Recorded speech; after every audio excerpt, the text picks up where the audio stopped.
Deus novamente, sejam todos bem-vindos para mais uma noite de quinta-feira da nossa palestra pública, iniciando nosso trabalho da noite de hoje. Eu vou ler uma página do livro Fonte Viva, a lição 165, intitulada o livro Fonte Viva, Gil Fudemano. Não duvides. O que duvida é semelhante à onda do mar, que é levada pelo vento e lançada de uma para a outra parte. Tiago, em Tiago, capítulo 1, versículo 6. Em teus atos de fé e esperança, não permitas que a dúvida se interponha com sombra entre a tua necessidade e poder ao Senhor. A força coagulante dos teus pensamentos nas realizações diferentes procede de ti mesmo, das entranhas de tua alma, porque somente aquele que confia consegue perseverar no levantamento dos degraus que o conduzirão ao altura que deseja atingir. A dúvida do plano externo pode auxiliar a experimentação nesse ou naquele setor do progresso material, mas a excitação do mundo íntimo é o dissolvente de nossas melhores energias. Quem duvida de si próprio perturba o auxílio divino em si mesmo. Ninguém pode ajudar aquele que se desajuda, compreendendo o impositivo de confiança que deve nortear-nos para a frente, insistamos no bem, procurando com todas as possibilidades a nosso alcance. Abandonemos a pressa e ouvidemos o desânimo. Não importa que a nossa conquista surja triunfante hoje ou amanhã.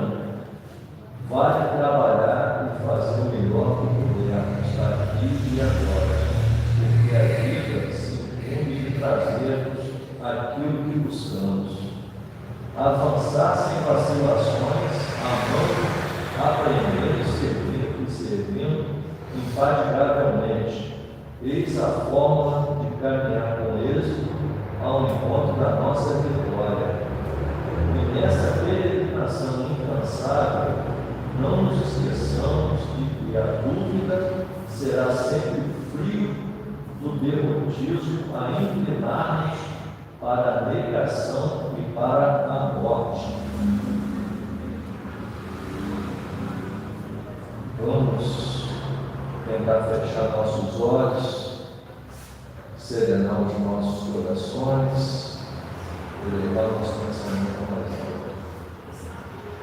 Deus, nosso Pai de infinita misericórdia e bondade, Jesus, nosso irmão, amigo e companheiro para todas as horas e momentos, amigos espirituais que estão sempre conosco, preparou esse ambiente para nos receber na noite de hoje. Agradecemos por mais essa oportunidade de tarefa, onde estamos aqui para aprender um pouco do Evangelho de Deus.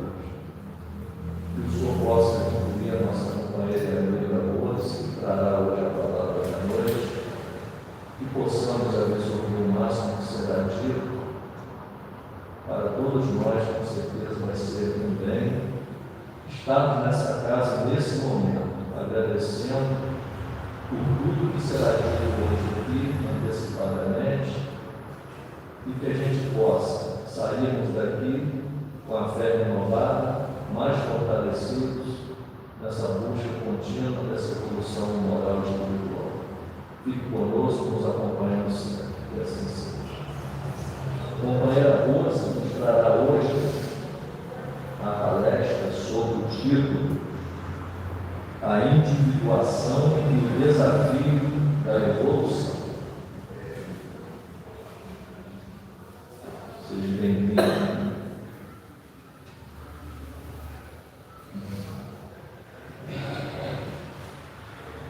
Boa noite a todos. que a paz de Jesus possa nos envolver, que a gente possa aproveitar desses instantes de reflexão, esses instantes de silêncio, desse encontro que a gente faz nesse momento do próprio Pai Maior, porque o dia a dia é complicado, né? Às vezes a gente está com esse pensamento parado, esse pensamento mais meditativo. Como Geraldo diz, o nosso tema ele é um tema engraçado, mas ao mesmo tempo profundo, porque é um tema que a gente está até acostumado, mas só que botado com outras palavras, entendeu? Para poder a gente pegar mais um pouquinho. Então, o tema, na verdade, é a individuação e o desafio da evolução. Na hora que eu peguei, eu falei, gente, o que é isso? O que é individuação? Deve ser dívida, deve ser uma coisa profunda. Mas é uma coisa, assim, bem sutil, não é nada demais. Né? Pelo tema, a gente vai caminhando já nessa reflexão. Essa individuação, ela é, na verdade, o processo do individualismo. E ficou assim, né, após Kardec codificar o Espiritismo, porque antes apenas a filosofia lidava com isso. Ou seja, a filosofia lidava sem a reencarnação, mas lidava. Então, ele diz que, na verdade, essa palavra tão difícil, ela nada mais é do que a continuação do meu individual. Só que com uma diferença. Quando nós somos criados simples, ignorantes, com a possibilidade e certeza de que um dia seríamos perfeitos, de buscar a felicidade. Isso já é nosso, né? A gente já traz isso com a gente traz uma personalidade na época da criação. Abaixa só um pouquinho, se eu não é um pouquinho nada. A gente já traz essa individualidade lá atrás e já é com as nossas características, vamos dizer assim, né? De criação. Vocês vão entender depois o porquê dessa palavra. Porque, na verdade, quando a gente é criado lá, né, por Deus, a gente traz essa individualidade que vai sendo mexida. Vamos falar disso. Mas que, na verdade, essa individuação aqui é para que a gente possa fazer um processo de melhoramento com a nossa individualidade. Então, vai ficar mais fácil. Ela é um processo que cria a nossa individualidade e faz um processo de transformação, de autoconhecimento, de reforma íntima, de renovação, enfim. É para modificar aquilo que a gente trouxe de ruim na nossa individualidade. Deu para entender, mais ou menos? Não? Deu para entender. Vamos lá. Deus criou a gente simples e ignorantes. Ok. Todos nós, sem diferença nenhuma. Só que cada um tem uma característicazinha. Por exemplo, né? Geral, eu gosto de falar mais baixinho. Maria Luz, eu já gosto de falar mais alto. Eu gosto de praticar o bem assim. Eu gosto de praticar o bem assado. Então, a gente traz a individualidade que a gente chama daquilo que eu sou. Assim como as coisas, eu estou falando das coisas boas, mas pode ser as coisas ruins. Por exemplo, eu quero dizer para vocês que quando nós fomos criados, nós não fomos criados para ser ruins. Nós viemos simples e ignorantes para sermos perfeitos com a essência do amor.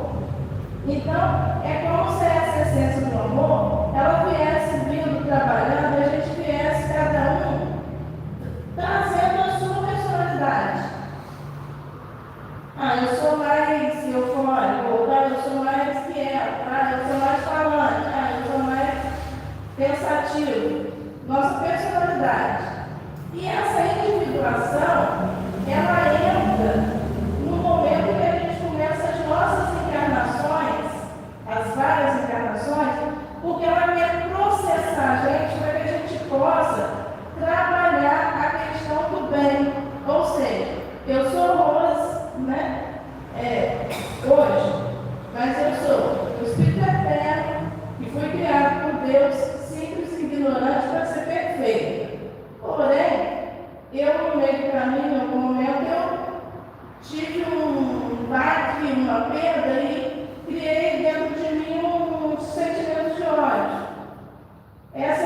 individuação, ela vem para trabalhar esse sentimento ruim, para que nas encarnações sucessivas possa ser trabalhadas as questões e a gente se redescobrir espírito eterno fincado no amor.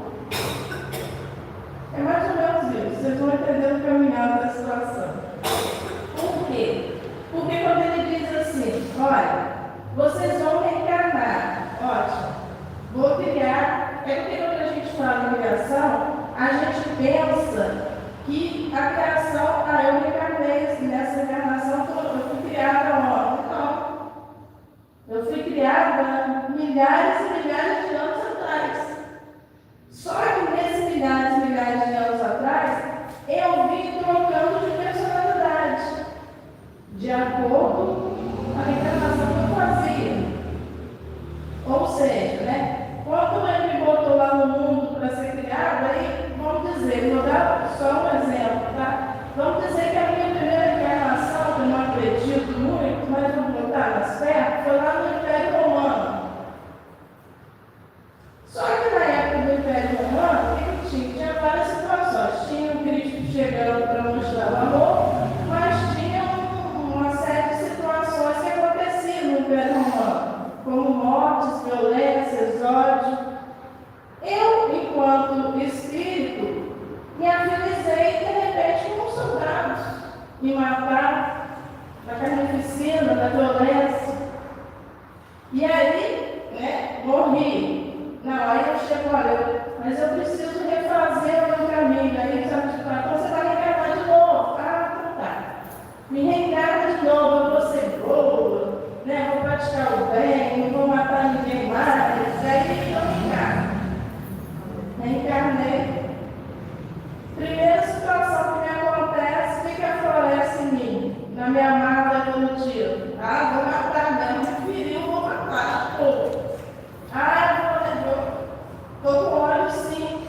E aí a gente começa de novo a errar com o erro passado. Essa palavrinha mágica era para que a gente comece a pensar nela como reformar isso. Só que aí a gente vai no tema, não sei quem voltou, eu vou mandar a carta da encarnação do Império Romano, que diz assim, a individuação e o desafio da evolução. Não colocar assim, e os desafios da evolução. Vocês prestaram atenção? Não está no plural, não. Eu tive que procurar ainda. Que desafio é esse? Mas foi bem fácil. Alguém aqui já leu o Livro dos Espíritos? Todo mundo, né, gente? Não faça isso. Deus está vendo. Então, no Livro dos Espíritos tem uma pergunta que eu gosto muito de falar aqui, vocês vão conhecer. A 785, vocês sabem o que ela diz? Ninguém sabe, né? Você já viu? É a pergunta mais fácil do Livro dos Espíritos. Vai saber que ela está calada. Então, a pergunta do Livro dos Espíritos já dá o tema nosso. Ele diz assim: qual a maior chaga da humanidade? A resposta vocês sabem, né? Orgulho e egoísmo. Né? Tem edição que fala assim, o que é acabando o progresso? Eles botam lá, orgulho e egoísmo. E outros na frente, por exemplo, qual a maior chaga da humanidade? Orgulho e egoísmo. Ou seja, Batman e Robinson transformaram o egoísmo numa só palavra e diz assim, olha só, esses doisinhos aqui é o atravão da humanidade em geral. Está tudo resumido nele.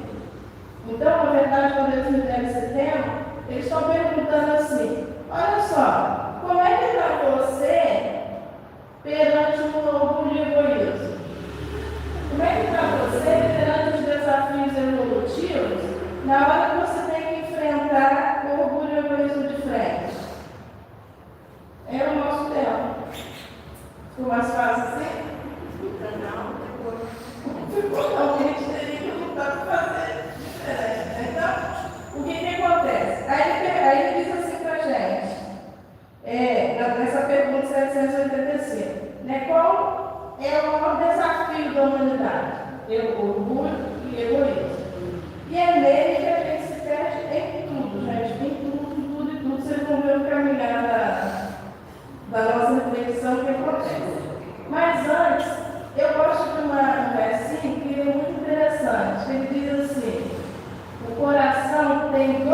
quartos.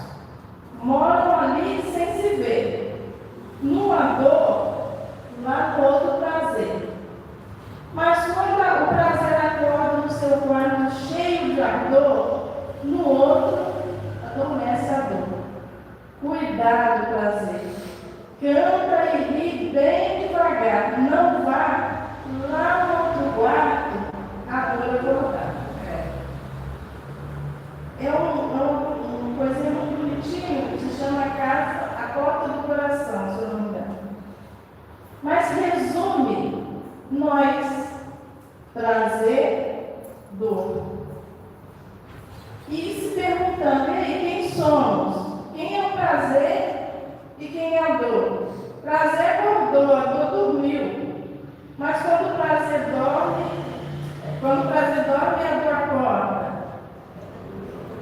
Né? Aí Emmanuel está dizendo assim, depois dessa poesia, desse versinho. Depois desse versinho, a pergunta é: quem sou eu? Prazer ou dor? A dor ele resume também amor, gente, mas a dor como trabalho íntimo. Quem sou eu? De onde eu vim? Para onde eu vou? A gente responde muito fácil no espiritismo. Vim lá para a reencarnação, foi aqui na reencarnação, Deus sabe para onde, mas para o mundo espiritual, assim a gente imagina. Né? Mas no dia a dia, quer dizer, o que a gente realmente é? Quem sou eu? Aí eu vou buscar o Velho Romano para eu disse lá atrás. Lá na época do Cristo, eu citei até isso pela história que eu ouvi, achei muito profunda, os persas faziam as pessoas de escravos. Tinha um monte de escravos. Só que esses escravos tinham hora que fugia. E dentro desses escravos tinham mulheres, homens e crianças. E aí o que alguém teve uma ideia? Já sei. Vamos deixar de soltinho trabalhando para nós, mas para que eles não fujam, nós vamos deixá-los cegos. E aí eles pegavam um ferro, colocavam na brasa e colocavam nos olhos. Só para começar a nossa perversidade do passado, cada um vai se encaixar, quem não se encaixar, graças a Deus. Né? E aí, eles diziam assim: agora eu quero ver vocês fugir. Estavam cegos, né? Até criar determinadas situações, e uma cegueira que não foi imposta por uma doença, mas por alguma coisa que a gente imagina, uma coisa queimada, inflama e etc., né? Sem remédio. Aí a gente caminha mais um pouquinho, a gente acha que já deu 2000 anos. Aqui eu esqueci, para quem não está leio um romance, 10 vezes. Nesse livro, a gente conhece Lívia, já é um espírito evoluído, mas está na época de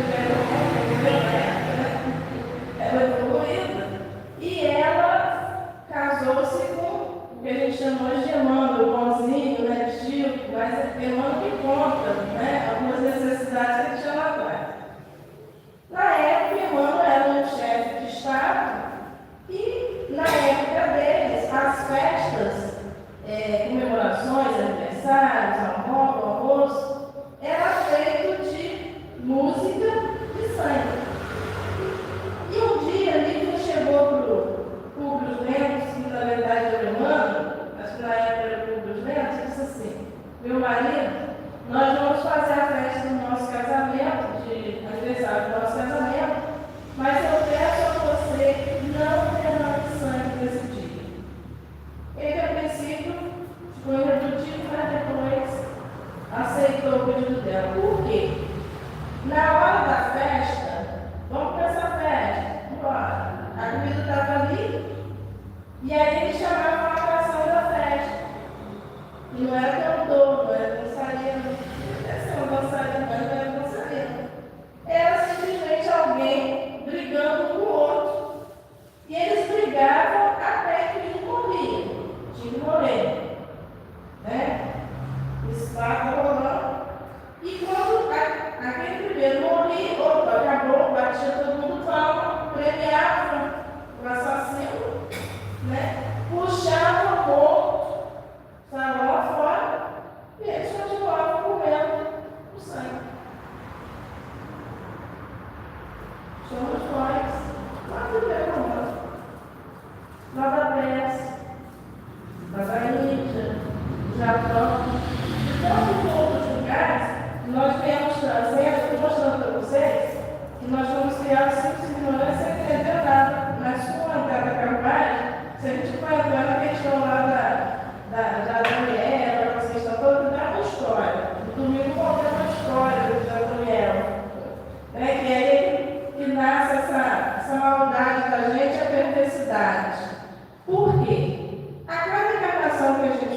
eu disse, a gente pede para nascer melhor.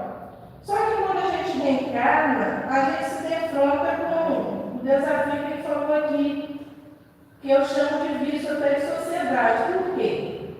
Se você vê o outro fazendo alguma coisa, você faz para o outro dizer que você está fora de moda. A gente hoje vive isso muito, né? Na internet, aí, com a rede social.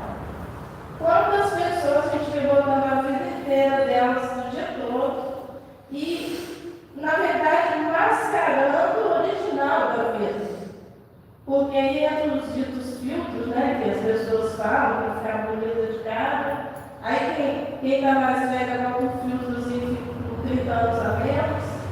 As roupas que a gente pode ter da coisa que quer. Hoje em dia tem aí que faz até a gente mais perfeito limpo, né? Tira todas as curvas erradas que a gente tem.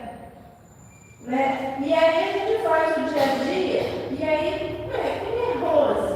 Lá na rede social. Não tem um envolvimento, mas estou colocando como exemplo. Quem é Rose na rede social? Rose se maquia bem, se veste bem, passa o dia todo dela na família, tão boazinha, dá isso para fulano, faz aquilo para Beltrano. Ninguém entrou dentro da casa. É o aparente. Né? É aquilo que eu vi. E aí o outro que viu, mas que legal, olha, você na internet bombando, vou fazer também um perfil para mim. E aí você faz o perfil e imita o outro. E aí o outro imita o outro. E aí já entra uma outra condição dentro disso tudo. Entra também monetário, porque hoje em dia dá dinheiro. Não, falando que comigo com a rede social, eu também, vou fazer também. Não que não possa, já estou dizendo que quem gosta da rede social. Tranquilo, a gente pode fazer até o bem com a rede social, falando do lado ruim, né? E aí a gente vai e segue aquilo, e dali, quando você vê, você já está num negócio sem volta. E aí ele diz assim, o nome diz assim, o homem vem criando manias e vícios reencarnatórios. Eu achei as manias e vícios, assim, bem calmo dele, para dizer que é inferior mesmo, né? Ele diz, criando manias e vícios. Aí ele diz assim, o homem vem criando a mania da maledicência. Eu achava que a maledicência podia ser uma coisa que a gente conversava com outra e tal, mas ele diz que a maledicência vira um vício. Eu começo a falar da verdadeira e aquilo vira um vício para mim, só não falar, eu vivo, não respiro. E aí eu vejo uma palavra, eu falo duas, mas aquilo é que me alimenta, vocês entenderam? É igual quem gosta de café, vocês gostam de café? Quando a gente não toma café, aí a gente fica fraco. Eu preciso de um copo de café porque eu estou fraco, com dor de cabeça. É um vício que o organismo cria, como os remédios que a gente toma muitas vezes.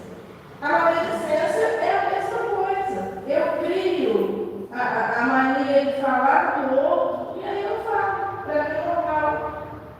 E aí, nesse vício, eu contagio, porque eu viro, como a Deus diz, uma fonte de contagio, e eu muitas vezes acabo destruindo o outro. Porque às vezes o que eu falo não é tão verdade assim. E se fosse verdade, eu não tenho nada com a vida do outro, eu não sei ajudar na prática do bem, é verdade.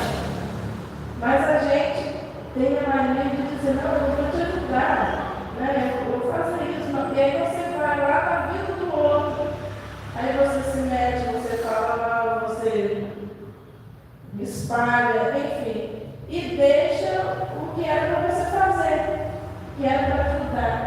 Né?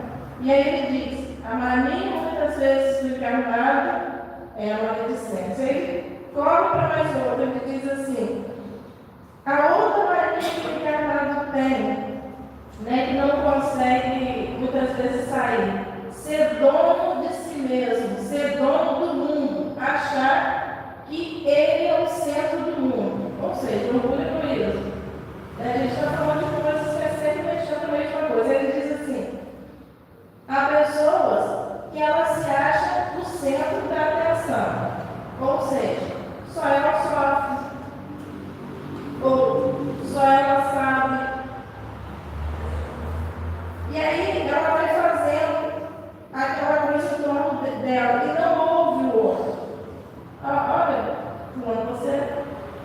essa coisa, não, mas eu sou eu, né? Eu ontem vi uma história muito interessante, você deve conhecer, aquele Fred Mercury, né? Ele morreu, parece, de AIDS. E conta-se uma história de que quando ele veio no Rock in Rio, em 85, eu acho, que ele estava dentro do camarim dele e ele resolveu quebrar o camarim todo, primeiramente. Depois que ele quebrou o camarim todo, ele, quando ia arrumar, ia seguir para o show, ele pediu que os outros artistas fechassem os camarins todos, porque ele não queria ninguém olhando ele passar no corredor que ia dar para o show. Quando aconteceu isso, os artistas fizeram, artistas brasileiros, estrangeiros, ele só saiu do quarto, do camarim dele, depois que todo mundo fechou a porta, porque ele não queria ver a cara de ninguém, nem ninguém queria ver a cara dele. E aí alguém depois foi perguntar a ele, mas você acabou com o camarim, né?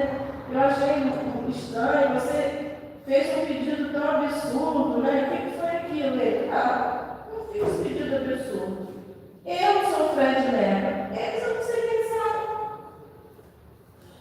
Eu ia cantar primeiro, eu era o rei da festa. Então por que eles tinham que ficar me olhando passar e eu tinha que olhar a cara deles? O camarim era meu. Eu podia fazer o que eu quisesse com ele. Foi a resposta dele, da época. E passou-se o tempo. Ele adquiriu a AIDS. Começou a refletir mais ou menos na própria vida que ele tinha, na própria situação, e como todos nós, desencarnou. Deixou músicas belíssimas, mas uma personalidade totalmente inversa daquilo que ele cantava, vamos dizer assim. Por quê? Nem ele talvez se conhecesse. Quando eu faço a pergunta, quem sou eu? A gente às vezes, eu me conheço, eu sei quem sou eu. Sabe mesmo? Será que eu sei quem eu sou? Quando alguém me contraria em alguma coisa que eu gostaria de ter? Ou quando alguém fala mais alto comigo? Quando alguém pisa no meu carro, mas muito diz, quando alguém pisa no meu carrinho, e aí eu me ajo? Será que eu sei quem sou eu? Quando eu tenho uma perda, eu digo uma perda até de sentimentos, mas até quando eu tenho uma perda financeira, quem sou eu quando o outro me dá um não? Porque é muito fácil quando todo mundo diz sim. Eu hoje ria com uma entrevista que a mulher falou assim, que ela tem uma criança e a criança saiu no centro com ela. E chegando lá, a criança quis em determinada situação. E ela disse que não ia dar primeiramente, que ela estava sem dinheiro. E que a criança pintou na loja, porque ela queria aquela situação que ele queria. E aí, no final das contas, a loja disse assim, ela levou a criança para o lado para balançar ele. Eu olhei e falei assim, não pode balançar a vontade, ele está pintando aqui na loja. Ela falando para mim. Mas você vê uma criança, às vezes, tão pequena, já com orgulho maior do que nós. Por que ela bate o pé, às vezes, que quer aquela situação? E a gente diz, às vezes, assim, é o pai e a mãe que me ensinou. Às vezes, sim. Não vamos tirar a educação. Mas, às vezes, é o espírito que já traz, gente. Hoje em dia, as crianças mexem em controle, em televisão, internet, melhor que certos adultos. Eu estava vendo a filhinha de Murilo fazendo um vídeo na loja da mãe, parecia uma adulta. Porque as crianças, elas são crianças, mas elas são um adulto de ontem. E tem uma bagagem que vem lá dentro que desperta a qualquer momento. Assim como desperta, né, no núcleo familiar, ou com dificuldade familiar, ou ao contrário, né, com possibilidades de amor, essa criança, ela vai tendo no berço aquilo que ela vê, e ela cresce muitas vezes levando aquilo. E aí é que eu disse que entra no vício reencarnatório, porque eu digo lá para o meu mentor espiritual assim, não, eu não vou, olha, eu vou para o culto Pedro, não, eu vou fazer caridade, para brincar. Só que eu chego aqui no culto Pedro, aí a primeira coisa que me fala, não, mas isso aí você acha que está certo?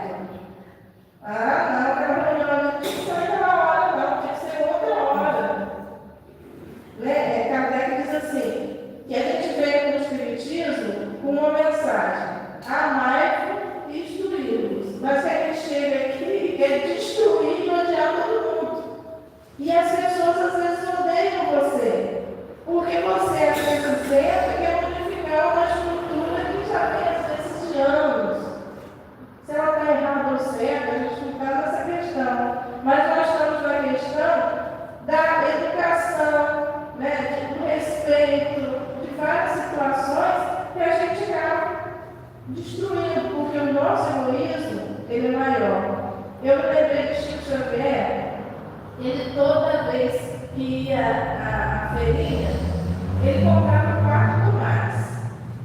Ele ia lá, pedia a moça, mostrava o saquinho e ele escolhia 4 tomates para levar para casa. Só que a moça que vendia, ele ficou observando que todas as vezes que ele pegava os 4 tomates, era sempre 4, 2 tomates estavam ótimos e 2 tomates estavam sempre magoados, cacetados, abertos, enfim. Eles não estavam bons nem para comer, posso dizer, bem amassados. Ela sempre via isso, mas um dia curiosa no seu estilo. Eu posso fazer uma pergunta? Eu vejo que o senhor pega os 4 tomates. 2 está ótimo, mas os 2 não dá nem condição de fazer. Eu queria entender, né, o que o senhor leva a ele. O senhor está pagando. O senhor pode escolher os melhores tomates. E Chico continuou botando os tomatinhos na sacola dela e disse assim, eu estou com esses 2 para não te dar prejuízo, porque eles vão ficar aqui no final do dia. Ninguém vai comprar. Todo mundo vai querer comprar o bom. Então, se tem 4 bons e 2 magoados, eu levo 2 bons e 2 magoados. E deixo 2 para quem vier poder levar. E você não perder tanto. Egoísmo? Nunca, né? Mas nós, não, então os 4 bons, estou pagando. Eu estou pagando, eu quero os 4 perfeito, porque eu estou pagando, né? Não estou pegando emprestado, nem estou implorando, eu estou pagando. E outra coisa, o outro, ele se vira, vai para a banca. Agora, aí você se vira aí, depois você dá dinheiro, vai comigo. Seria assim a nossa parte. Eu iria pensar em nunca pensaria em pegar 2 tomates amassados. Mas ele já veio essa proposta, né? E ficou nessa proposta. Eu estou falando assim de coisas pequenas, porque são de coisas pequenas. E a gente muitas vezes deixa a desejar que o nosso egoísmo, coisas pequenas, né? Como, esses dias eu vi uma pessoa que quebrou esse negócio meu Deus, a casa morreu porque quebrou um objeto material. Tudo bem, às vezes é uma coisa pessoal, uma coisa, mas é um objeto, né? É uma coisa que passa. Você hoje está aqui, mas amanhã a gente será que está? E aí entra novamente a pergunta: quem sou eu? Sou moça brasileira, Rascaíla. Gosto de quê? Jogo tupeiro, jogar videogame. Mas essa sou eu, realmente. A gente já buscou pensar naqueles momentos dentro do nosso lar, da nossa família, quando a coisa está pegando fogo, como que a gente reage? Uma situação que acontece, como a gente reage? A gente está sendo aquele motivo de tornar o caldo, ou a gente está sendo aquele motivo de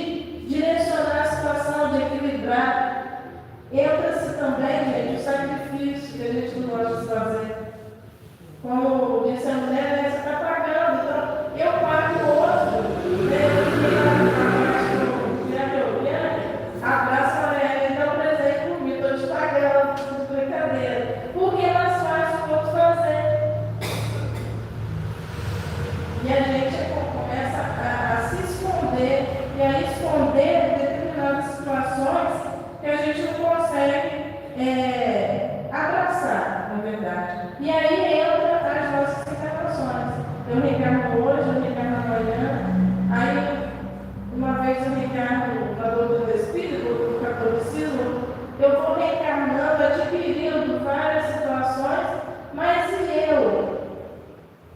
Dentro de mim, como que eu volto essa individuação aqui? Eu estou trabalhando, eu fui nascido ignorante, com a possibilidade da essência do amor, e esse amor tem vindo ou está parado? Eu estou criando ódio, mágoa, e eu não sei se vocês já perceberam, as coisas ruins, elas são mais difíceis da gente se desfazer do que o próprio amor. É igual festa, sabe uma festa de aniversário? A gente fica um ano, planejando a festa. Um ano juntando dinheiro para a festa, fazendo lembranças. Isso, aquilo. Chegou o dia da festa, tudo muito bem, tudo muito bonito, organizado. Daqui a 2 horas a festa acaba. Nós levamos um ano emocionados, eufóricos, ansiosos, para em 2 horas a gente se alimentar, saciar, mas aquilo acaba, porque na verdade a matéria ela só nos alimenta momentaneamente. Por isso o suicídio. Por isso as mortes que a gente ouve falar. Porque as pessoas não acham dentro delas situações para movimentar na prática do bem. Por isso a prática do bem. O quanto é bom a gente buscar esse trabalho do bem, buscar a religiosidade. Não falo nem a doutrina espírita, a religiosidade de você saber quem sou eu, né? O que eu quero, eu tenho sentimento de amor, eu odeio, eu não gosto. E se eu não gosto, vou começar um trabalho.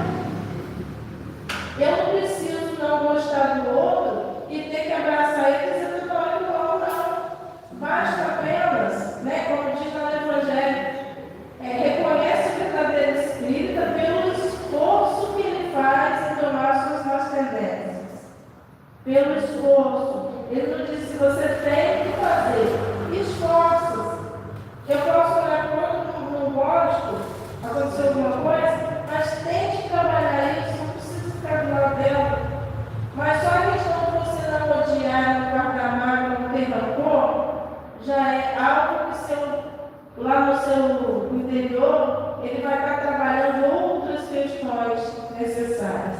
Edith era uma garotinha de 16 anos, lá da Alemanha. Ela queria ser bailarina. Gravou tudo para ser bailarina, só que ela morava na Alemanha, mas ela era judeia. Ela queria o que queria, o pai queria fazer realmente o gosto dela. Ela chegou a fazer algumas aulas, passaram-se alguns meses, batem na casa dela vários soldados e levam Edith, sua mãe, sua irmã e seu pai para os campos de concentração da Alemanha. Eles eram judeus, não iam ficar ali, né? E aí o soldado diz: olha, houve uma denúncia, vocês são judeus, estão presos. Ela tinha 16 anos, a irmã era mais nova. E chegando no campo de concentração, ela narra, para quem quiser depois, gente, ele não é um livro espírita, mas não deixa a desejar em nada, é um livro riquíssimo, né? Os campos de Auschwitz, né? Os campos de concentração da Alemanha, não sei falar muito inglês, mas o nome do livro é um livro riquíssimo, porque ela conta a história dela. Ela tem hoje 96 anos. É uma das mais antigas prisioneiras do campo de concentração da Alemanha. É viva. Aí ela diz que chega no portão do campo de concentração, ela disse assim: olha, tinha uma fila direita e uma fila esquerda. Meu pai já foram botando ele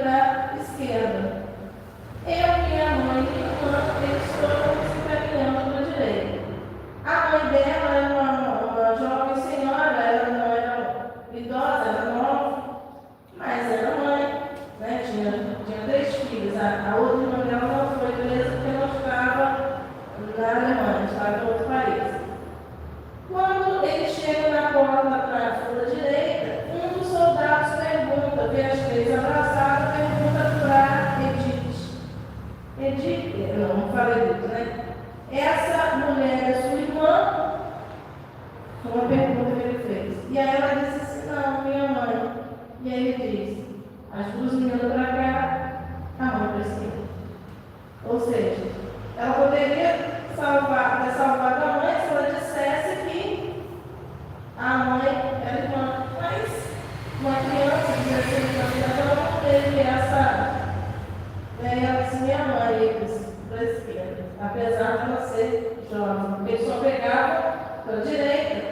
As crianças, os jovens, né, homens jovens, mulheres jovens, porque trabalhavam. O pai e a mãe foram para a esquerda. Ela não sabia por quê, mas foram. Depois ela ficou sabendo que eles no mesmo dia foram mortos na câmara de gás. O pai e a mãe. Ficou ela e essa irmã no campo de concentração. Ela narra que ficaram por vários anos e a única coisa que elas recebiam para se alimentar era água e lata de sardinha. Pega uma lata de sardinha que a gente compra, né? Para botar no macarrão.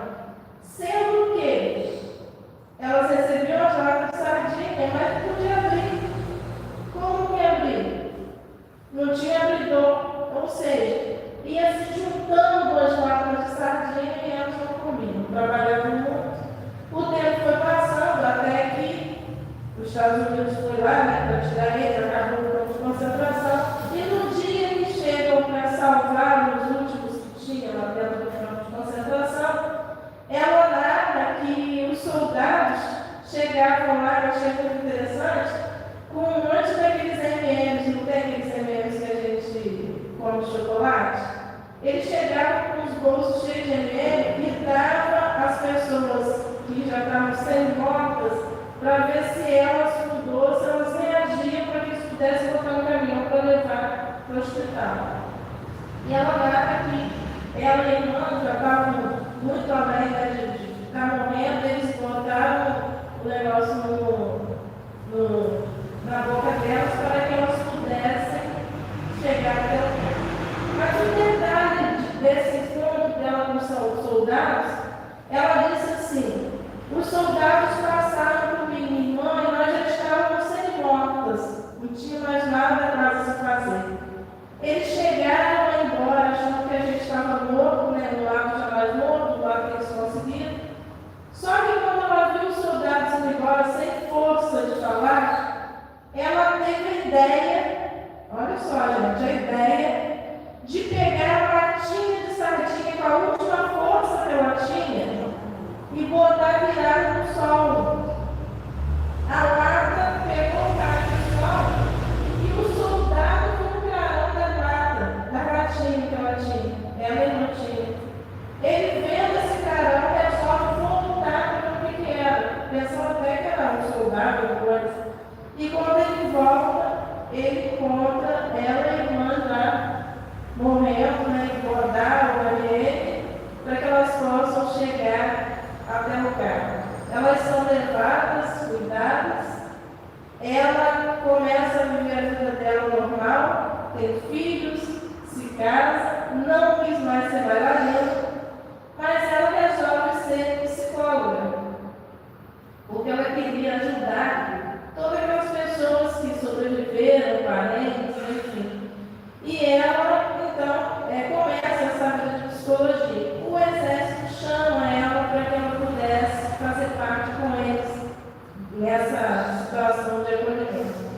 Só que ela diz assim, aos 56 anos, eu era uma psicóloga formada com vários títulos, cuidava de muitas pessoas da guerra, mas eu ainda me sentia falida. Você nem acredita por que ela se sentia falida. Vocês podem imaginar? Por quê? O que estava faltando para que ela pudesse ter ao menos um pouco de felicidade dali para frente? Ela narra assim, eu não consigo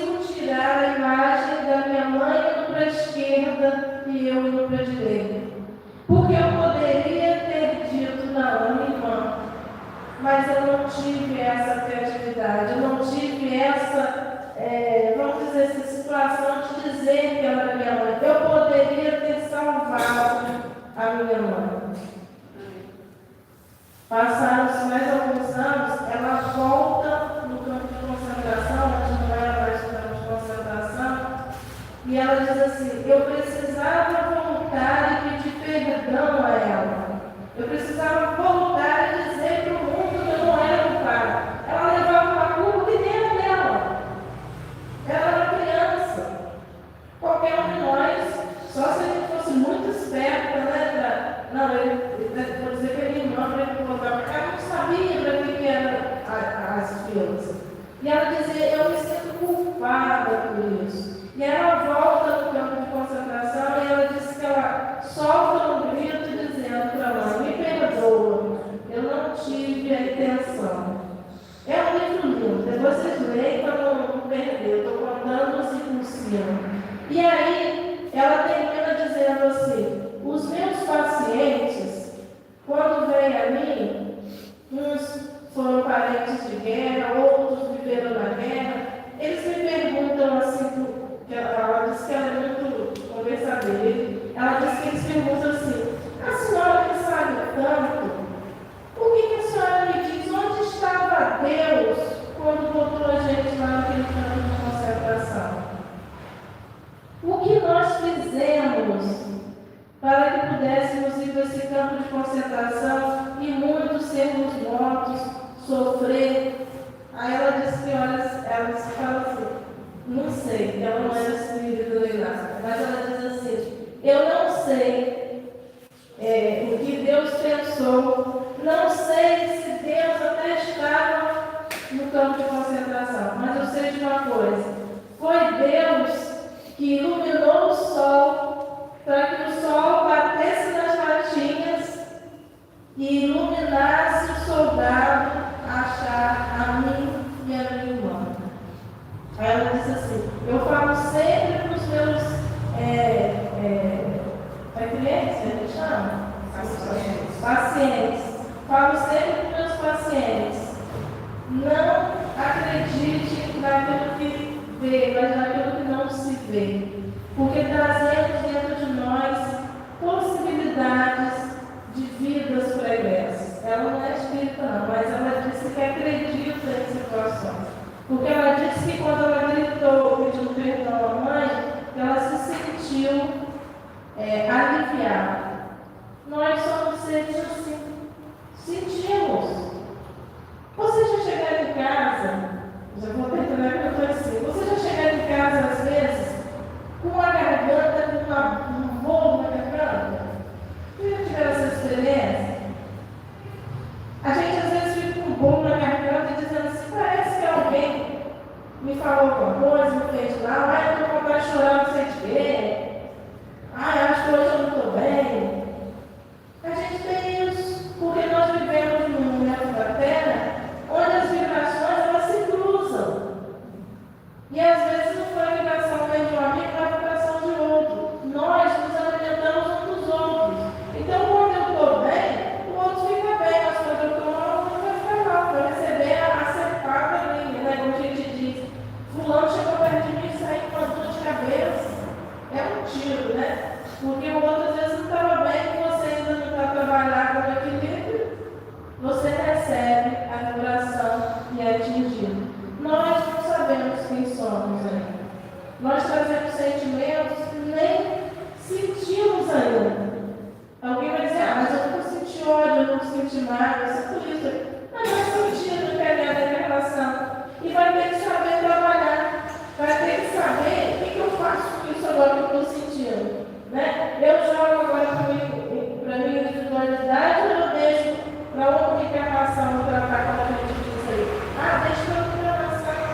E aí eu estou fazendo loop. Você sabe o que é loop? No computador a gente chama loop.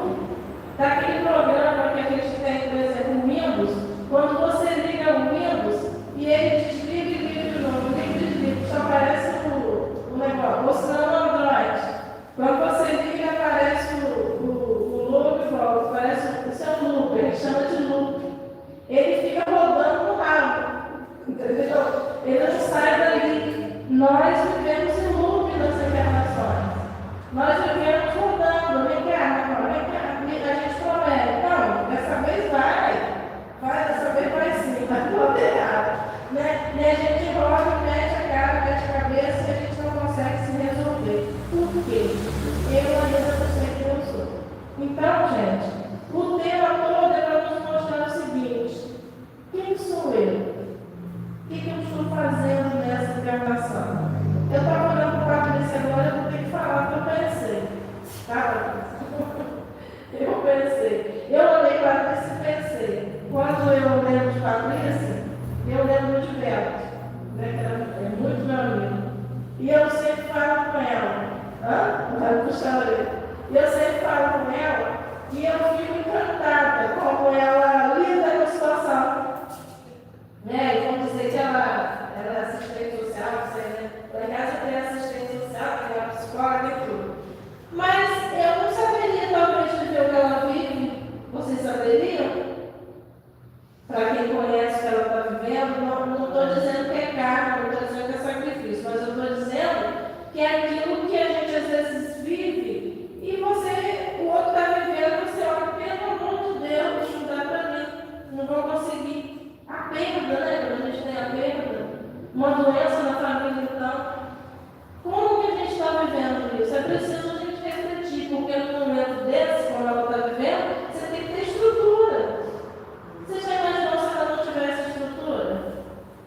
Primeiramente, que na verdade, é claro, houve um tratamento para que Beto até saísse para outros tratamentos que fez, mas se não fosse vibrações, se não fosse ela estar ali, ele não teria no mundo, o espírito vê. Você está em coma, sim, mas o espírito está vendo tudo. A gente pensa que está morto, está consciente, nada disso, gente. O espírito, ele alça todos. Né? A gente, quando encarnada, está vendo o corpo, aí agora não sabe nem o que eu estou pensando, mas enquanto espírito a gente sabe. Então, vamos começar a refletir sobre essa vida da gente. O que nós temos feito na Terra. E que a gente possa fazer igual o Francisco de Assis. Né? Eu gosto muito da poesia de Francisco de Assis, quando ele diz: Senhor, fazer instrumento de vossa paz, né? Onde houver ódio, que eu leve o amor. Onde houver ofensa, que eu leve o perdão. Onde houver discórdia, que eu leve a união. Onde houver dúvida, que eu leve a fé. Onde houver erro, que eu leve a verdade. Onde houver desespero, que eu leve a esperança. Onde houver tristeza, que eu leve a alegria. Onde houver trevas, que eu leve a luz. Mestre, fazer que eu procure mais consolar que ser consolado, compreender que ser compreendido, amar que ser amado, pois é dando que se recebe, e é perdoando que se é perdoado, né? E é morrendo que se vive a vida eterna.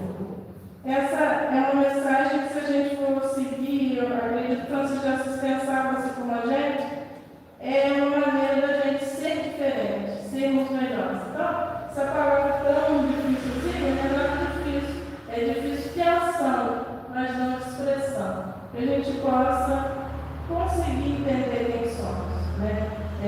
O que a gente pode fazer de melhor, em especial para o outro, porque quando você faz para o outro, você se sente alimentado. Que Jesus nos abençoe, que a gente possa ter aproveitado um pouco, né, dessa situação nossa do egoísmo, que é um pouco da vida da gente.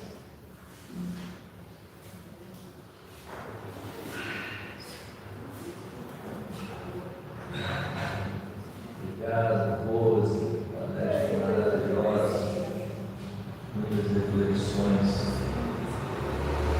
Alguns recados aqui. O jantar dos namorados que a casa vai oferecer para todos nós, quem puder participar, vai ser um momento de confraternização e de ajuda também para a nossa casa, né? Que a gente precisa tanto, né? Que a casa, a gente depende desse tipo de evento também na casa. Vai ser no dia 6 de junho, aqui nesse local, às 20h30, convite individual R$ 70, vai ser um jantar maravilhoso, beleza, refrigerante, estudo. Reserve seu convite para Conceição, do Bazar de Leal. Se alguém precisar, a gente consegue informar posteriormente. O bazar, não sei, mas continua online, tá? Vamos a livraria, não sei se está tentando estar hoje, tá? A livraria está aberta, com vários exemplares aí, quem quiser passar mesmo sem compromisso para dar uma olhada. Tem muitas obras interessantes que vai fazer com que a gente absorva mais um pouco dessas vibrações edificantes que nos são trazidas a todo momento, né? E o nosso recado final em relação ao passe. Quando adentramos a casa, a partir do portão para dentro, nós já estamos sendo tratados. Todos nós, a espiritualidade já está nos recebendo e nos tratando. Mas aqueles que ainda se sentirem necessitados do passe espiritual, permaneçam em silêncio, serão chamados para a sala de passe. Aqueles que não quiserem participar, podem se retirar em silêncio ou ficar em local de vibrações. Ok? Vamos terminar a noite com a nossa prece de encerramento. Deus, nosso Pai querido, Jesus, nosso irmão, espiritualidade maior, nos acompanha. Obrigado por mais esse momento, dessa tarefa bendita, nessa casa bendita. Na certeza, aprendemos mais um pouco desse Evangelho de luz, desse Evangelho de luz. Que a gente possa levar para as nossas residências, sermos os multiplicadores do que foi falado aqui hoje pela companheira. Que a gente consiga trabalhar um pouco o nosso interior, principalmente nessas questões de orgulho, de egoísmo. Ainda somos seres imperfeitos, mas perfeitos.